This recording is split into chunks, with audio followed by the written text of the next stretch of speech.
Kamusta po kayo mga Lodi, no? So nasira po yung pintuan namin, kaya pinagawa po namin ng panibago. Ayan. Bakal na ho yung kinabit namin para ho matagal-tagal hong bago ulit masira. Baka hindi na ho masira yan dahil makapal po yung bakal. So ngayon nandito tayo sa likodan at nakita natin itong halaman na nagdikit, no? Alright, pahinga lang tayo ng konti mga idol kasi marami pa tayong ibabox. Yan, daming order ngayon, no?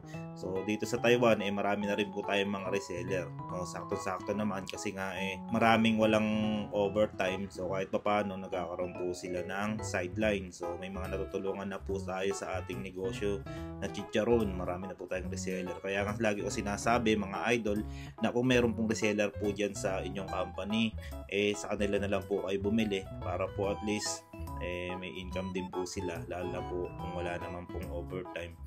So ayan, so at gabi na kailangan na po natin tong mga shift dahil nga nagagalit na po yung ibang mga reseller, ba't daw po ang tagal. Ayan, solid na solid yung chicharon natin, sobrang laki ng isang balot, no? Ayan. Sabi nga nila pag may tiyaga may nilaga. So di ko naman po akalain na nalalaki ng ganito yung aming chicharonan.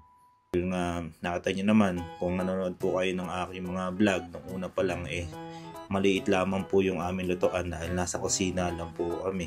So ngayon medyo nakikita ko na po yung yung improvement.